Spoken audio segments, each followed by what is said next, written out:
Olá, amigo da Novo Tempo, está no ar o programa Lições da Bíblia. Obrigado pela sua audiência, obrigado porque você já está pronto aí do outro lado, acompanhando a TV Novo Tempo e pronto para estudar a Bíblia aqui com o programa Lições da Bíblia.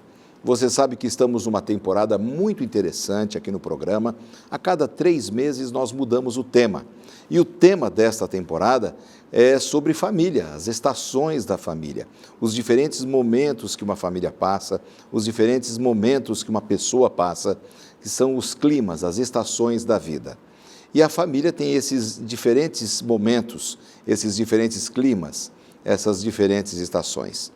E nesta semana, nós estamos na 8ª semana deste tema especial de família, nós vamos estudar sobre paternidade e maternidade.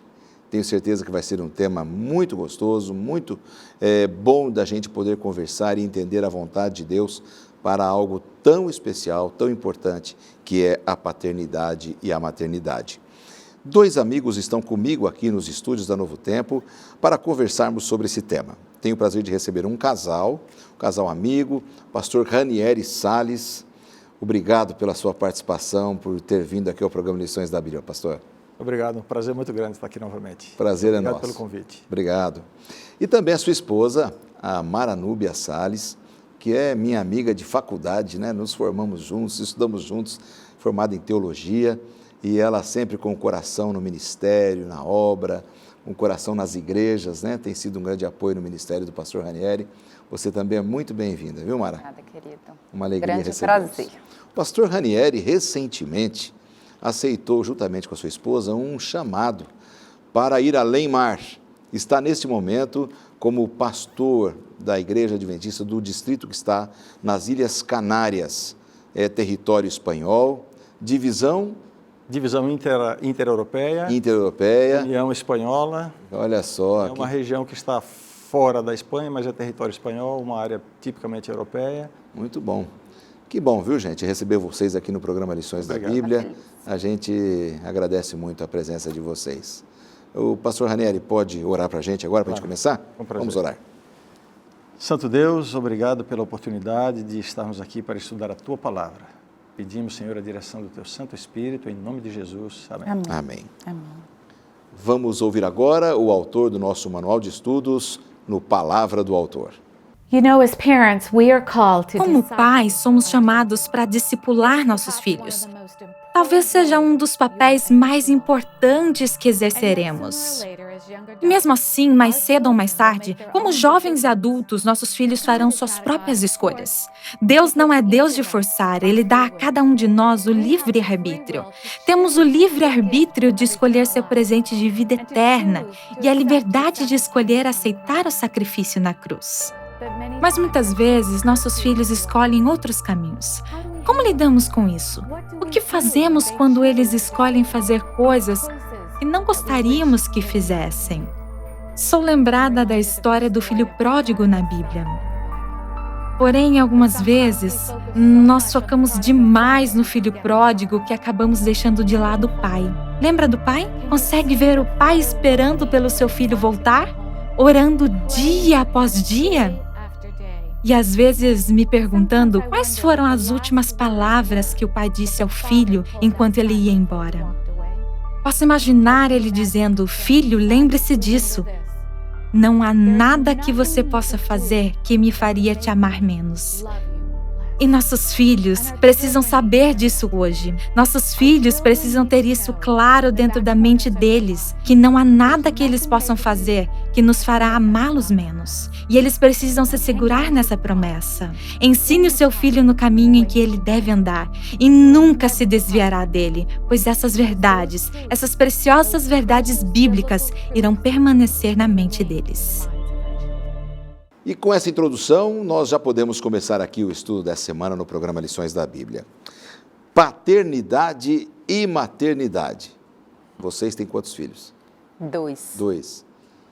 Vocês se prepararam para ter esses 2 filhos? A gente fez um mestrado, um doutorado, a gente planejou tudo, a gente sabia exatamente como é que eles viriam, entendeu? A gente já tinha uma forma pronta, foi tudo planejadinho. Ah, quem dera se fosse. Quem dera se fosse, né? Quem dera se fosse assim. Só que não, né? Uma das grandes características da paternidade e maternidade é esse elemento de imprevisibilidade. É verdade. Tudo é imprevisível. Agora, uma coisa legal é que a gente aprende, sabe? Aprende. O problema é que quando a gente aprende, eles já estão grandes, né? Já cresceram. Mas olha, essa com certeza vai ser a realidade de muitos dos amigos que estão acompanhando agora o programa dessa semana. Às vezes nós somos pegos de surpresa, às vezes até vem uma gravidez planejada, mas às vezes não, dentro do casamento, né? Dentro daquilo que Deus pensou para o nascimento dos filhos. Sim. Porém, você nunca planeja cada ação que vai ter com os filhos, porque os filhos também são imprevisíveis. A educação é um processo fantástico, né? Eu não sei se vocês tiveram essa sensação, mas não dá a impressão de que a gente se tornou o maior beneficiado pela paternidade, pela maternidade, Mara? Apesar de ser imprevisível, e a gente está lá para educar aquelas crianças, os nossos filhos, mas eles também nos educam, né? A forma como a gente se relaciona com eles é um processo de troca. Sim. E o mais interessante é que você pensa que o que você aprendeu ao educar um, você pode aplicar na educação do outro. E você descobre que é totalmente diferente. Aquela técnica que deu certo com um, não dá certo com o outro, porque são temperamentos diferentes.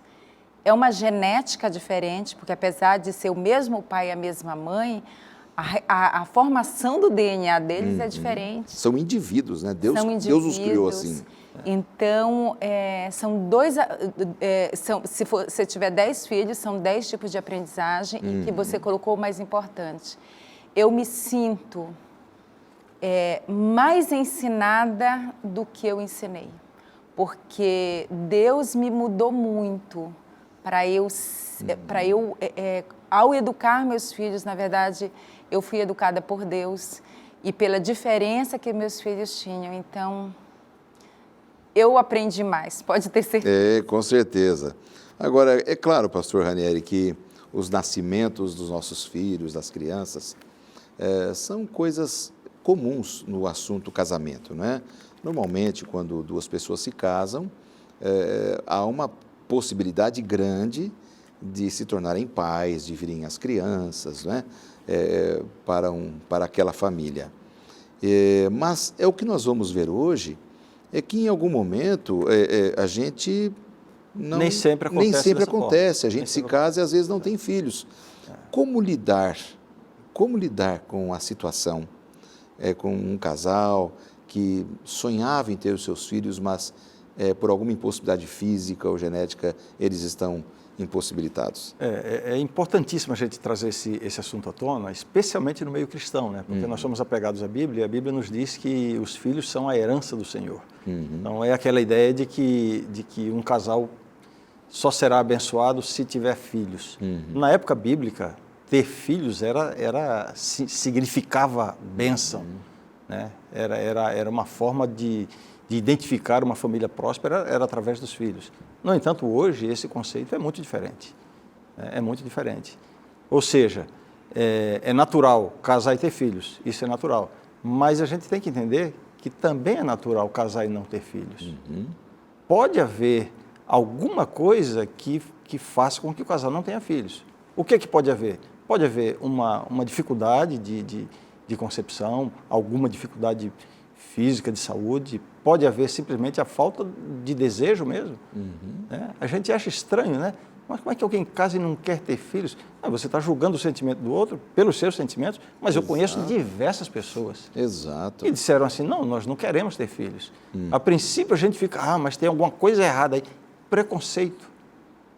Então a gente tem que lidar com um pouco mais de naturalidade. Exatamente. Existem pessoas que querem ter filhos e não podem, e existem pessoas que podem ter filhos e não querem. Não querem, exatamente. E é natural. Isso não uma escolha, né? É uma escolha. Não é uma obrigação. Exatamente. Não é uma obrigação. Não é uma obrigação. Tudo bem que Deus disse lá atrás em Gênesis, né, Mara? Crescei, multiplicai-vos, enchei a terra. Mas não é uma obrigação, especialmente no momento da história do mundo que a gente vive, onde o mundo está povoado, a humanidade está preservada. Não precisa mais encher a terra. Ela já está cheia, ela continuará sendo, né? Então, Deus não vai castigar um casal que decidiu não ter filhos. Acho que essa é a visão, né? Isso não significa que a pessoa que não tem filhos é irresponsável, ou é egoísta, ou que a pessoa não é completa, né? Quando a gente pode dar um exemplo aí de uma pessoa solteira. Em Cristo nós somos completos, mesmo quando nós não somos casados. Em Cristo nós somos completos, mesmo quando nós não temos filhos. E nós temos a tendência de, às vezes, taxar as pessoas com esses nomes de egoístas, de irresponsáveis, de incompletos. Quando elas não têm filhos ou coisa assim, né? E isso é bastante interessante que você coloca, porque a gente vive numa fase do mundo onde a vida está muito dura, pastor Ranieri. Hoje a gente percebe que os jovens estão se casando mais tarde, eles precisam priorizar um pouco os estudos e a carreira, porque senão eles não entram com competitividade na vida de hoje. Eu lembro que na minha época muitos se casavam sem uma faculdade, hoje há uma preocupação de se casar com faculdade, até com uma pós-graduação. Então isso mostra que há uma certa mudança nos valores da nossa sociedade e não dá para a gente rotular uma pessoa, né?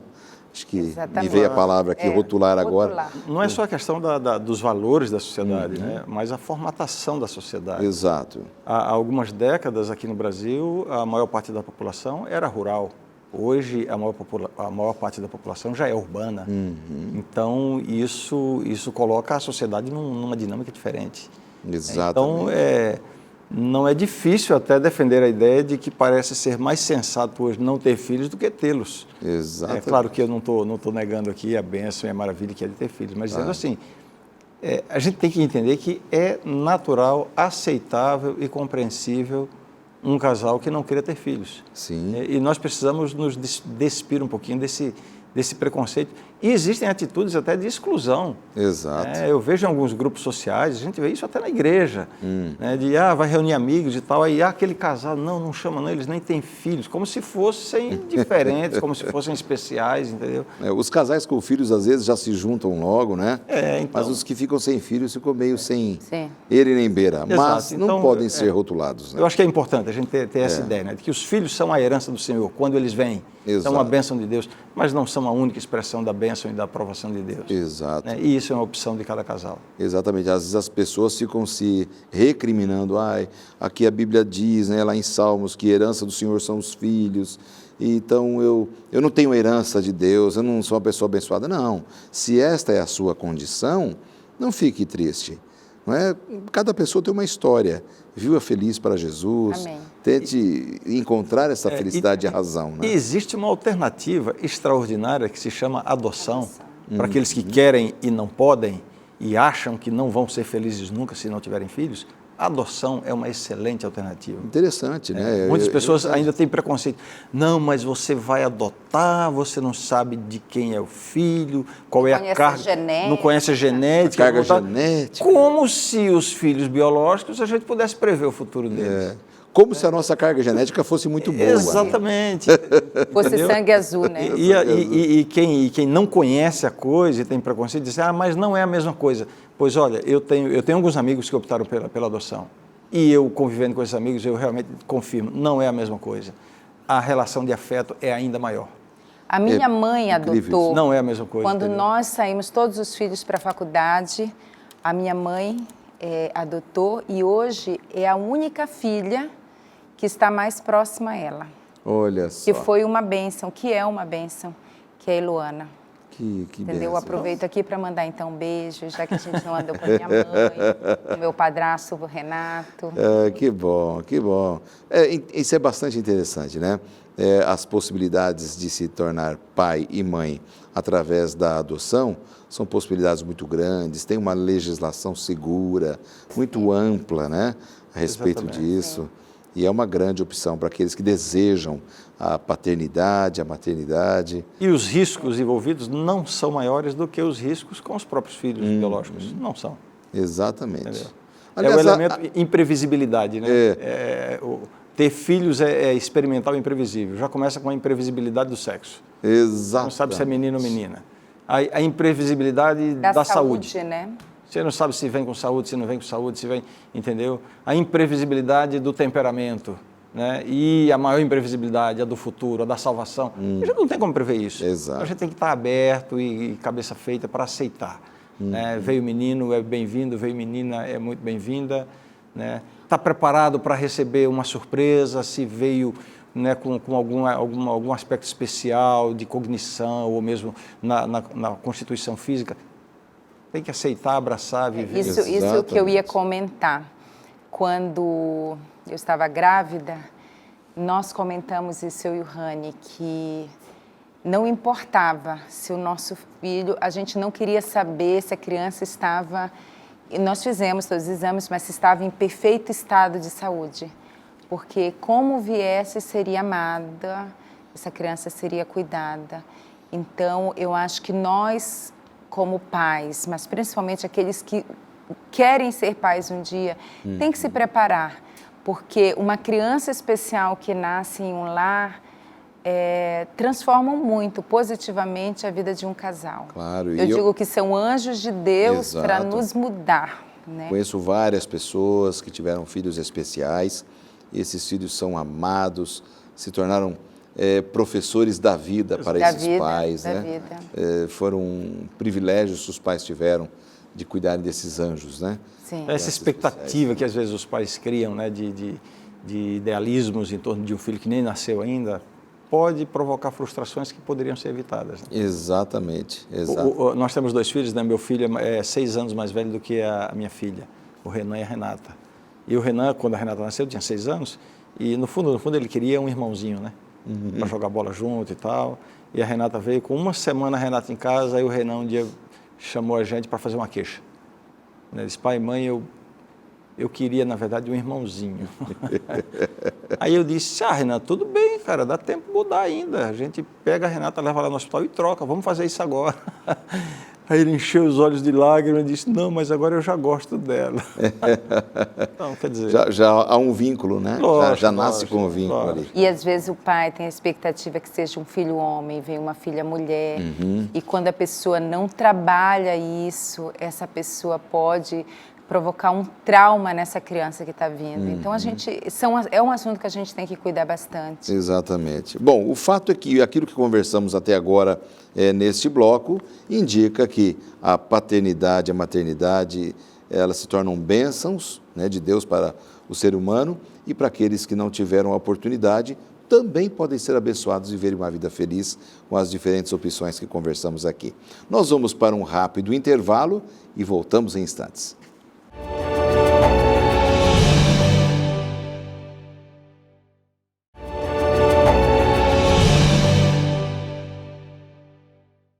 De volta com o segundo bloco do programa dessa semana. Se você está ligando aí a sua televisão agora, nessa semana estamos estudando sobre paternidade e maternidade, os conselhos da Palavra de Deus para aqueles que estão formando uma família, estão recebendo filhos de presentes, ou para aqueles que não puderam ainda ser pais e não poderão ser pais. Como é importante ter essa compreensão da paternidade e maternidade com filhos e aqueles pais que não tiveram filhos.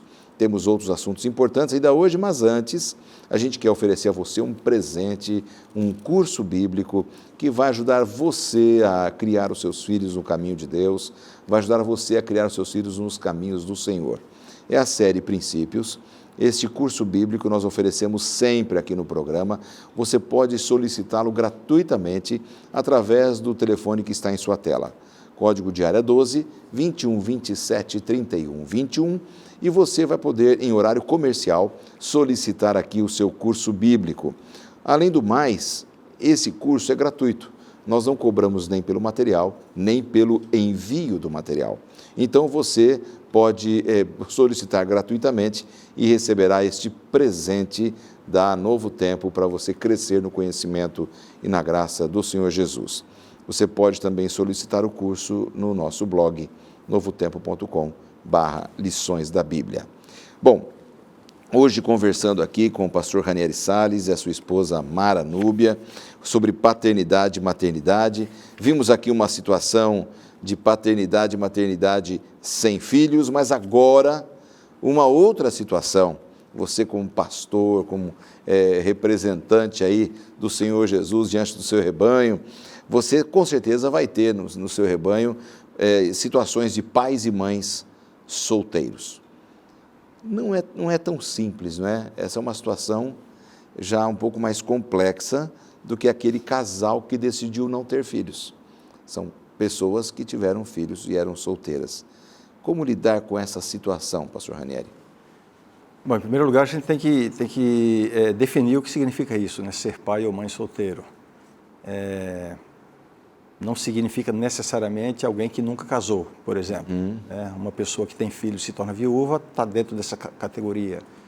Uma pessoa que casou e foi abandonada pelo cônjuge e deixou, e essa pessoa assume o cuidado do filho ou da filha, também está nessa categoria. Seria a categoria daqueles que criam os filhos sozinhos? Sozinhos. Né? E uma conscientização que a gente precisa ter também, né? A terminologia que se usa e que é muito carregada também de um estigma, né? A expressão mãe solteira. Né? Então, eu queria dizer para os caros telespectadores, que essa expressão ela está fora de moda. É uma expressão que já deve ter caído em desuso. Né? Ela não deve ser mais usada. Por exemplo, uma pessoa, quando se refere a outra que tem hanseníase, a gente não deve dizer que essa pessoa é leprosa. Ou que tem lepra. Ou que tem lepra, porque isso vem carregado de todo preconceito na época em que a lepra isolava a pessoa. Com o desenvolvimento da medicina, os tratamentos e tal, a gente muda o conceito e se muda também a nomenclatura, né? Então, a mesma coisa, a expressão mãe solteira é uma expressão que vem carregada de um preconceito de estigma, né? É aquela ideia de uma moça que não teve pudor ou que não teve cuidado, que foi irresponsável e tal. Isso está errado. Então, hoje, a nomenclatura que se usa é mãe solo. Né? Mãe solo pode ser aquela pessoa que nunca casou, pode ser aquela pessoa que casou e foi abandonada, que se divorciou, enfim, é aquela pessoa que assume a responsabilidade pela educação de um filho. É a mulher que assume a responsabilidade pela educação de um filho. Ou um pai, né? Mas no caso, o pai ou a mãe. Eu estou me referindo à mãe. Existe o pai solo. O pai solo, mas estou me referindo à mãe porque é a grande maioria. É a grande maioria. Hoje, no Brasil, nós temos aproximadamente 11 milhões de mães solo. Né? Nos últimos 10 anos, esse número cresceu em mais de 1 milhão. Então, é uma realidade social que precisa ser considerada. Com certeza. E entender que isso também pode ser uma contingência, resultado de uma circunstância inesperada, mas existem muitas situações que são planejadas. Né? Existem muitas mães que decidem ser mães solo. Então, essa é uma realidade do mundo moderno com a qual a gente precisa lidar, a gente precisa aprender a lidar com ela. Exatamente. Principalmente como Igreja de Cristo. Porque como Igreja de Cristo, se uma pessoa... Eu não vou estimular uma pessoa a ter um filho... Fora do casamento. Fora do casamento. Claro. Mas se essa pessoa teve um filho fora do casamento, é uma discípula de Cristo, que mais do que outras pessoas, né? A Bíblia menciona que nós devemos ter cuidado com os idosos, com as viúvas. Nós precisamos ter um cuidado com esse grupo de pessoas que são não só amadas por Deus, mas que são pessoas que precisam mais do nosso aconchego, do nosso carinho, até que outros grupos dentro da igreja. Exatamente, Tem uma situação hoje, e as questões relacionadas à bioética são questões muito complexas para a igreja, né, hoje resolver. Em algum momento eu já encontrei pessoas cristãs que são solteiras e que estavam buscando a adoção de filhos como solteiras. E isso criou assim, um impacto muito grande na comunidade local, porque uma coisa é você ter tido um filho como solteiro ou ter ficado viúvo ou viúva, outra coisa é você buscar a adoção de uma criança e criar essa criança como uma solteira, não é?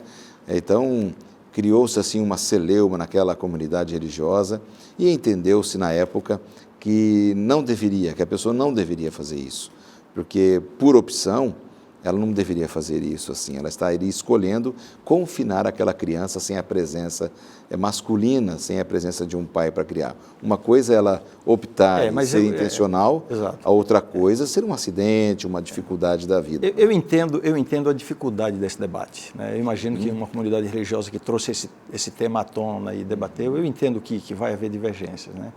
Mas eu acho que é um debate muito extenso, existem muitas coisas a serem consideradas. Eu acho que não é tão simples você simplesmente dizer certo ou errado. Exato. Porque, tudo bem, no como se diz, no padrão bíblico, né, no modelo bíblico, você tem a figura do pai, da mãe, dos filhos, né? Esse é o modelo bíblico, esse é o modelo, digamos assim, ideal. Claro. Mas, puxa vida, quantas famílias, por circunstâncias não planejadas, ficaram sem a presença masculina? Exato. E os filhos foram educados perfeitamente, corretamente, sem a presença do pai, não tiveram nenhum tipo de desvio, nenhum tipo de distúrbios. E em contrapartida, quantos tiveram esse modelo pleno e os filhos tiveram inúmeros grandes problemas, verdade. Então, não é tão simples, isso não minimiza a importância do modelo bíblico. A minha preocupação, o que eu coloco em debate não é isso. O que eu coloco em debate é o seguinte, é que às vezes as nossas decisões, os nossos posicionamentos são mais motivados por preconceitos do que por outra coisa. Exato. Né? E um outro elemento, né? Uma coisa é você estar discutindo uma situação que poderá acontecer no futuro. Você concorda, discorda, tudo bem. Outra coisa é você se deparar com uma situação real, já existente. Né? Uma família composta por uma mulher e um filho, ou por um homem e um filho ou uma filha. Né? Então, a gente não tem o que discutir numa situação dessa. A gente não tem o que julgar. Exatamente. A gente não tem que segue o modelo ou não segue. Não, isso está fora, já existe.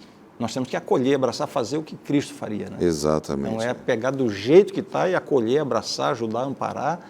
Né? E, enfim, está fora da nossa alçada fazer qualquer tipo de julgamento de uma situação que já é existente. E eu diria assim, o que é melhor para essa criança? Não ter o modelo do pai? Quantas crianças estão em orfanatos para serem adotadas, sem pai nem mãe.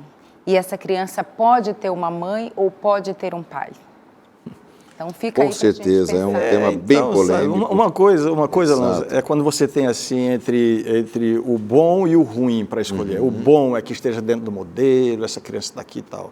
O ruim está fora do modelo. Mas muitas vezes você não tem entre o bom e o ruim. Exato. Você tem entre o ruim e o pior ainda. O ruim e o pior ainda, exatamente. Então eu diria, uma criança que está no orfanato, a Mara trouxe um tópico extraordinário. Né? Uma criança que está no orfanato, imagina, não vou nem descrever, mas todas as limitações, as carências de uma criança. O que seria melhor para ela? Continuar nessa condição ou ser adotada por uma mãe única que não tem uma figura masculina? Exato. Agora a gente vai dizer, não, mas isso não é o ideal porque foge do modelo. Exatamente. O ideal é estar lá? Não estou falando do ideal. O ideal é estar órfão? Exato. Então, não é entre o bom e o ruim, é entre o ruim e o pior ainda. Poxa Exato. Vida. Você percebe? Eu acredito que no caso que eu contei aqui, no exemplo que eu dei, o que estava realmente complicando é que a pessoa estava querendo fazer adoção, né, de uma criança e também queria passar pela fertilização in vitro. Ela queria ter uma gravidez, ela queria experimentar a maternidade nas duas formas. E aí a comunidade local realmente se dividiu, e daí é uma outra situação. Sim, né? E é natural que haja um debate, é lógico que haver um debate. Não é mais uma adoção, aí já é uma gravidez mesmo, onde você pode. Mas é realmente um assunto bastante extenso, e o nosso manual de estudos, ele traz aqui conselhos importantes aqui em Jeremias, temos aqui Jeremias 29, 31, 32, que são promessas aos pais, inclusive aos pais que são solteiros, né? Então a gente pode ter a confiança na palavra de Deus, de que Deus estará com você, te ajudando, te abençoando em todos esses momentos, nessa trajetória da vida, na educação dos seus filhos, mesmo que sozinhos.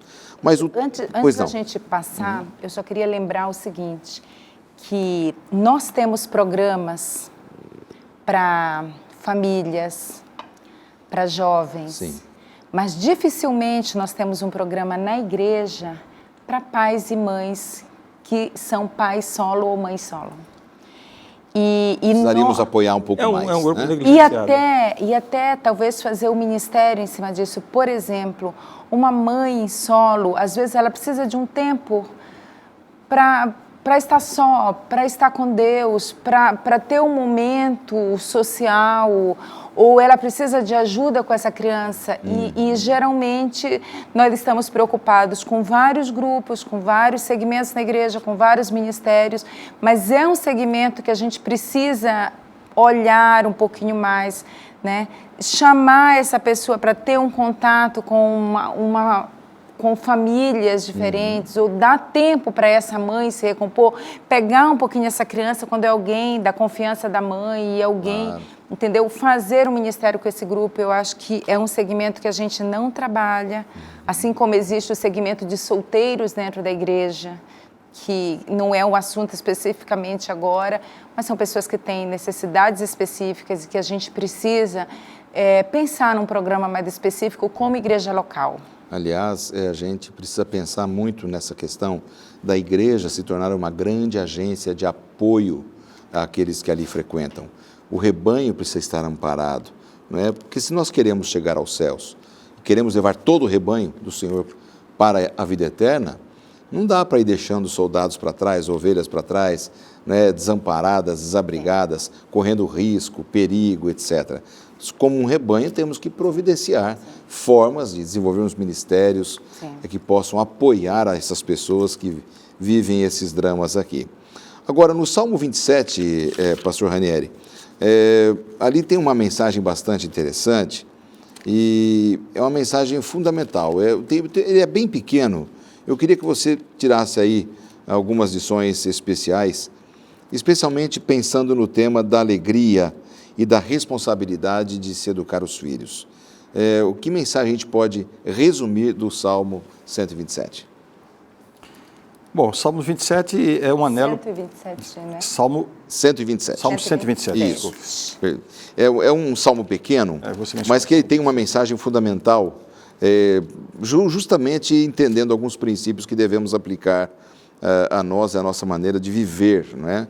E isso pode valer também para os pais, na alegria de criar os seus filhos. Esse salmo é aquela lembrança para a gente de que a felicidade no lar, o bem-estar na família dependem, antes de qualquer outra coisa, da bênção de Deus. Né? Existe a parte do esforço humano, do cuidado humano, das responsabilidades humanas, a parte que cabe a cada membro da família, mas se o Senhor não edificar a casa, né? Ou seja, em vão, né? Ou seja, Deus é a base para ver essa completude, né, na família. Eu acho que a mensagem básica é essa daí. Exatamente. Agora, o ponto de vista aqui do nosso manual de estudos, da parte de terça-feira, que você pode estar acompanhando aí em seu manual também, fala sobre a alegria e a responsabilidade de se educar os filhos, quer seja num modelo com pai e mãe ou de pais solteiros, não é? Precisamos ter a alegria. Como é que a gente consegue encontrar essa alegria? Como é que a gente pode compreender que deve ser uma missão, um ministério cercado de alegria, poder criar os filhos para o Senhor? Onde é que está essa alegria? Como podemos encontrá-la? Eu gosto muito da parte prática da maternidade. Quando meu primeiro filho nasceu, eu não consegui parar de trabalhar. Nem todas as mães conseguem. Eu consegui reduzir o meu ritmo depois de sofrer um acidente, quando meu filho estava com quase 2 anos, por estresse e por excesso. E aí Deus me mostrou que realmente era o momento de diminuir o ritmo. Mas a parte bonita da maternidade e da paternidade é quando você pega aquilo que é difícil e você faz de uma forma divertida e feliz. Vou dar um exemplo. Domingo eu estava fazendo uma atividade física, eu e meu esposo, e tinha uma mãe com o seu bebê no carrinho. É uma mãe que mora no NASP com a gente. E ela estava correndo e com o seu bebê dentro do carrinho. Então, ela não tem tempo, é uma pessoa que trabalha muito, é uma pessoa que trabalha período integral, mas ela quase que diariamente põe o seu carrinho no bebê. Então, eu procurei fazer isso na minha maternidade, né? Quando a minha filha caçula nasceu, eu estava numa função que eu não tinha como continuar o meu trabalho, porque eu trabalhava na União Norte e atendia 7 estados viajando com o Ministério da Mulher, Ministério da Criança e a FAM. E quando eu falei para o meu esposo que antes de engravidar, eu iria, quando a minha filha, o meu filho nascesse, né, meu segundo, eu iria parar de trabalhar, ele falou assim, você não vai conseguir, porque você é uma workaholic, você é viciada em trabalho. E eu falei com a direção da União na época e falei, olha, eu vou engravidar e quando meu filho ou minha filha nascer, eu vou parar. E o que foi que eu fiz? Eu fiz da maternidade uma diversão. Em que sentido? Não foi fácil, porque meus 2 filhos eram muito alérgicos. Eu passava noites em claro com eles, isso foi por quase 10 anos. Mas uma coisa que eu fazia, eu todos os dias, eu saía com a minha filha de bicicleta, quando era ainda bebê, que ela já podia sentar. Depois que deixou primeiro era no carrinho, fazendo caminhada, fazendo corrida, depois na bicicleta. Então, assim, a gente precisa colocar as coisas que são difíceis, porque eu passava a noite quase inteira sem dormir. Mas eu pensava assim, os meus filhos não têm culpa disso. Eles são alérgicos, eles estão doentes, então deixa eu me cuidar. Isso fazia você buscar uma alegria por criá-los. Uma alegria por criá-los, entendeu? Na hora de amamentar, não foi fácil amamentar a minha filha. Eu passava noites tentando amamentar e foi muito, foi sofrido, foi dolorido, sangrou o seio. Não foi uma coisa fácil.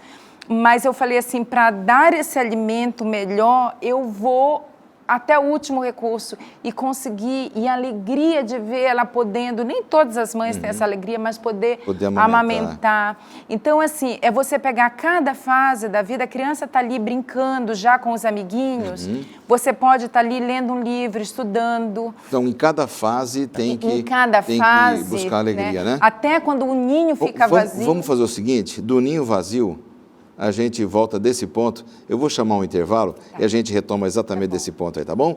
São só 2 minutos, não saia daí.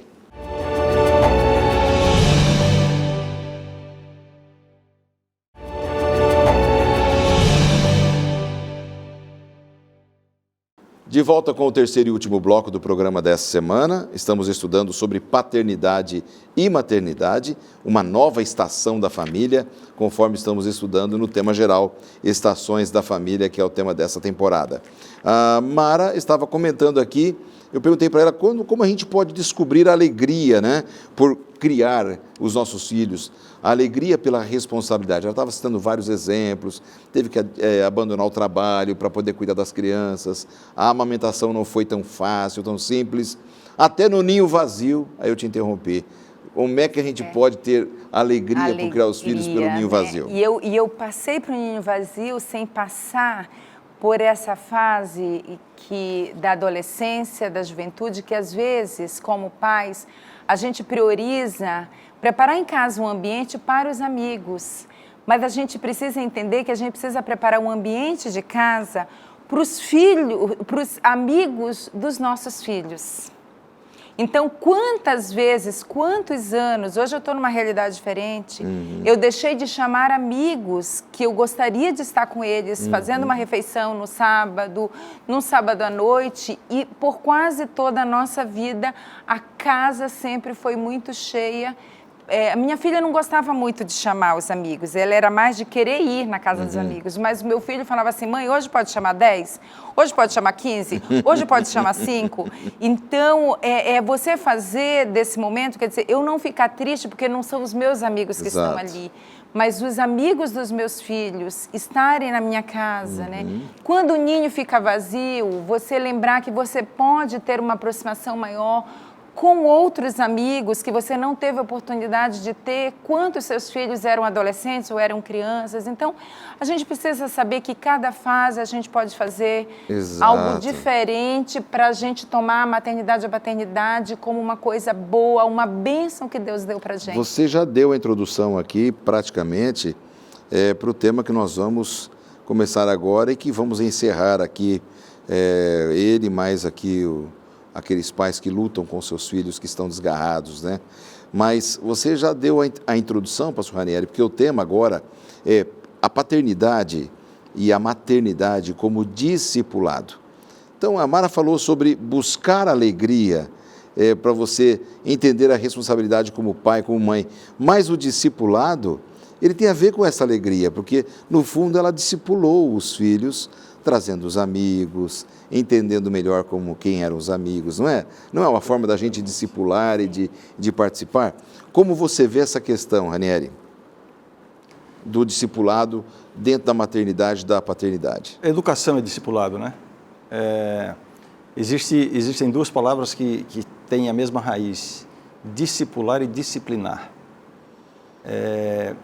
Existem 4 princípios básicos na nossa vida com Deus, de acordo com Deuteronômio. Nós precisamos, em primeiro lugar, conhecer a Deus, em segundo lugar, amá-lo de todo o coração, em terceiro lugar, seguir os seus caminhos e, em quarto lugar, ensinar os nossos filhos a ter a mesma experiência.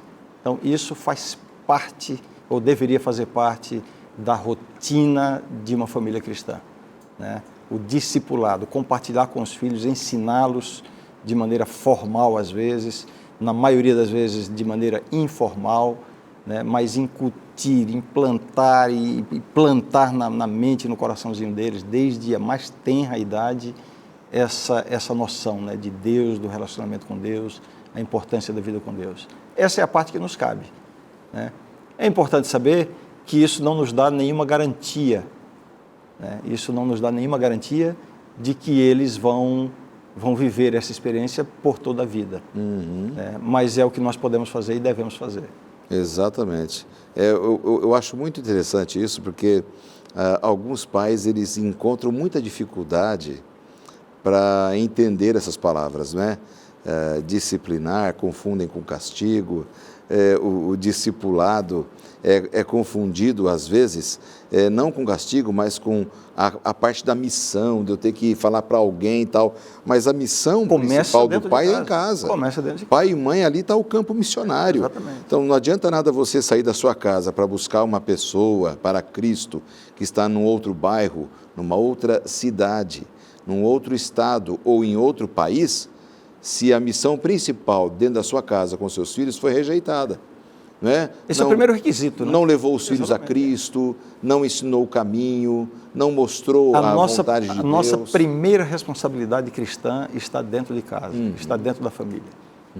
É um auto-engano você querer vivenciar ou experimentar uma religião para fora de casa, fora das portas de casa. Tem que começar dentro de casa.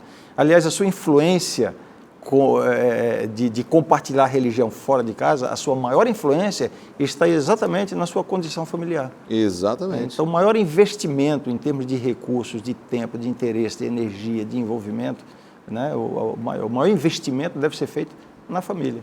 Exatamente. Eu tive amigas que falaram para mim assim, pessoas que eu trabalhei, quando eu falei nesse período que eu trabalhei na União Norte, elas falaram: Mara, você ensinou para gente várias, mais quando você parou de trabalhar do que quando você trabalhava. Porque você abriu mão de um salário, eu fiquei 6 anos, né? Até a minha filha começar na escola e eu estar meio período na escola com eles. E eu digo, não todas as mães podem fazer isso, mas nem todas as mães tinham a realidade que eu tinha. Naquele momento, naquele contexto, eu não tinha como viajar. Eu viajava com o meu filho antes. Durante 3 anos eu viajei na União com o meu filho junto. Mas eu não tinha como viajar agora com 2 crianças, não porque a União não me desse essa oportunidade, sim, claro, mas porque eu não faria um trabalho coerente de educação. Então, eu diria assim, você ensina mais vivendo, e eu não estou dizendo que eu fui o melhor exemplo, eu estou dando este exemplo, né? Que para mim foi assim, foi um chamado de Deus a maternidade, porque quando eu me casei, eu não estava preparada para ser mãe. Quando eu tive meu primeiro filho, eu não estava preparada para ser mãe, porque eu achava assim, eu trabalho na obra e eu trabalho para Deus. Como você falou, eu fiz teologia e eu comecei no ministério. Eu estava amamentando meu filho, eu estava no período de licença maternidade, eu estava abrindo igreja, né? E aí, com a maturidade, eu pensei, poxa vida, eu não devia, hoje olhando para o passado, hoje que eu digo assim, há 10 anos atrás, 15, eu falo assim, aquele momento era de eu amamentar meu filho. Eu levava ele junto, eu levava uma pessoa, mas eu estava abrindo uma igreja lá no Parque Continental 2, em Guarulhos, entendeu? Que era o momento de eu estar em casa, porque a criança precisa dessa rotina, precisa dessa calmaria, não precisa estar no trânsito de São Paulo, viajando do Belenzinho, onde eu morava, lá para o fim, né? Não para o fim de Guarulhos, mas em Guarulhos, numa região a mais de 30 quilômetros longe da minha casa. Então, você faz coisas incoerentes pela imaturidade. E quando você olha para o passado, você fala assim, meu Deus, se eu tivesse mais maturidade, eu teria aproveitado mais esse momento de amamentar, da criança ter uma calma, uma tranquilidade, entendeu? Eu acredito que das coisas que os pais vão se arrepender em relação à educação dos seus filhos, uma delas é com relação ao tempo que eles dedicaram, né? E talvez se pudéssemos reunir os pais e falasse assim, ó, nós vamos, se Deus nos reunisse e falasse, ó, vou dar uma oportunidade para vocês, de vocês voltarem ao passado, o que vocês corrigiriam? Eu acredito que pelo menos 90% dos pais diriam assim, eu gastaria mais tempo com os meus filhos. Poxa, se essa vai ser a resposta, por que a gente não gasta agora, né? É verdade. É verdade? Sim. E você aproveitar esses momentos e usar como discipulado, a sua vida é um exemplo muito forte para os seus filhos, né? Isso é muito importante, a gente ter essa visão. Para a gente encerrar, e aí vamos conversar longamente sobre isso agora até o encerramento. Nós temos uma outra realidade envolvendo a paternidade e a maternidade, uma realidade que afeta muito as nossas comunidades cristãs. Temos muitos irmãos e irmãs que estão sofrendo absurdamente o fato de terem criado os filhos nos caminhos de Deus e os seus filhos estarem longe dos caminhos de Deus. São os pais pródigos modernos. Alguns deles estão nas drogas, foram para a delinquência. Eu imagino, pastor Ranieri, o tamanho do sofrimento de um fiel filho de Deus que criou os seus filhos, fez tudo certinho, mas na maturidade lá o filho tomou a decisão que o pai não queria que ele tomasse. Como é que a gente pode lidar com pais que estão sofrendo essa questão do filho pródigo? Essa é uma realidade, né, que muita gente enfrenta. Eu tenho mais ou menos já um roteiro quando eu lido com situações como esta, né? A primeira coisa que eu procuro trabalhar com uma pessoa que está sofrendo, seja um pai, uma mãe, uma família, está sofrendo porque tem um filho que está fora dos caminhos do Senhor. O primeiro passo é lidar com a questão da culpa. Quase sempre os pais se sentem culpados pela condição do filho desgarrado. Então você tem que primeiro vencer e superar essa questão da culpa. Você não é culpado disso. Muitos ficam se perguntando, onde foi que eu errei? Onde foi que eu errei? Se nós formos procurar onde foi que nós erramos, nós vamos encontrar muitos erros. Nenhum de nós é perfeito, como pai, né? E dá uma educação perfeita. Né? Então, se for procurar onde errou, vai encontrar. Então, claro. No entanto, nós temos que entender que os caminhos de um filho que está desgarrado são escolhas dele. É uma responsabilidade que ele tem que assumir. Se eu cometi falhas, então elimina a culpa. Né? Para de sofrer com essa culpa. Você não é o culpado dele estar nessa condição. Né? Se você cometeu um erro, na imensa maioria dos casos, né, a exceção qual é? É aquela pessoa que tem algum distúrbio. Né? Mas um pai normal, cristão, até quando ele erra, ele está tentando fazer o melhor. Né? A intenção foi a melhor. Então, não há culpa nisso, né? É eliminar a culpa. Né? E se tem culpa, porque há coisas que são claramente, é pedir perdão. Pedir perdão, lógico. Claro. Superar a culpa. Né? Não estou dizendo que a pessoa não teve parte nisso. Superar a culpa, vencer, claro. Né? Se livrar dessa culpa. Né? E entender um pouquinho o seguinte, que cada um é responsável pelos caminhos e pelas escolhas que faz. Né? Existe um equívoco na interpretação da Bíblia, de algumas passagens da Bíblia, que na verdade são passagens que podem trazer conforto e motivação, mas que por serem mal interpretadas, podem trazer tremendas frustrações e decepções com Deus. Né? E me refiro especificamente a Provérbios 22:6. Né? Ensina a criança no caminho em que deve andar e quando for velho não vai se desviar dele. Né?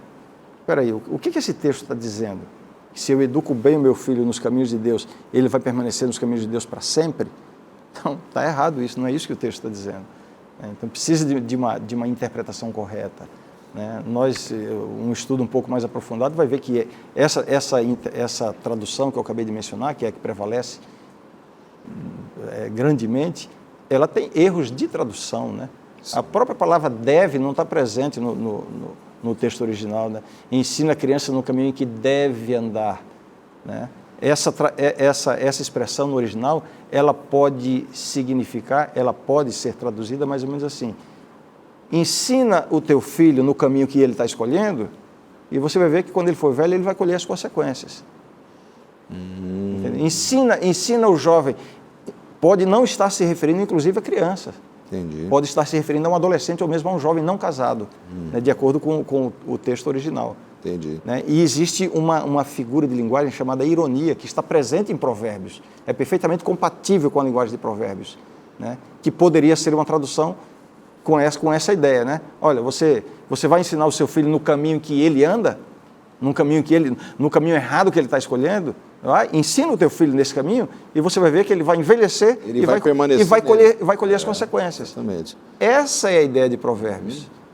Né? Essa é a ideia do texto. Então, você não pode se pegar isso como se fosse uma promessa de que se você educar bem o seu filho, ele não vai se desviar. Exato. Se é uma promessa, então significa o seguinte: meu filho se desviou, então é porque eu não eduquei bem. Aí a culpa é minha. Está errado. Pois é. Então eu queria dizer para os pais e mães entenderem isso, né, e não carregarem essa culpa. Pois é, e muitos carregam, né? Muitos carregam. Gente, o nosso tempo acabou. Foi embora, foi bem rápido, né? Mas há esperança, né, pastor Ranieri? Acho que a gente pode terminar dessa forma, né, Mara? Sim. Há esperança. Eu errei na educação dos meus filhos, pastor Ranieri já fez a minha culpa aqui também, vocês também devem ter errado, todo mundo, não tem ninguém perfeito. Há esperança, vamos colocar os nossos filhos nas mãos de Deus. Paternidade e maternidade são coisas sérias, muito sérias. E a gente precisa clamar pela unção do Espírito para que possamos fazer a nossa parte nesse grande projeto de manter a humanidade viva e ativa, feliz, para a glória de Deus e, ao mesmo tempo, fiéis filhos a Deus que possam honrá-lo. Mara, obrigado. Semana que vem a gente conta com você aqui de novo. Pastor Ranieri, muito obrigado. Obrigado pela sua audiência. Semana que vem a gente se encontra com os nossos dois amigos.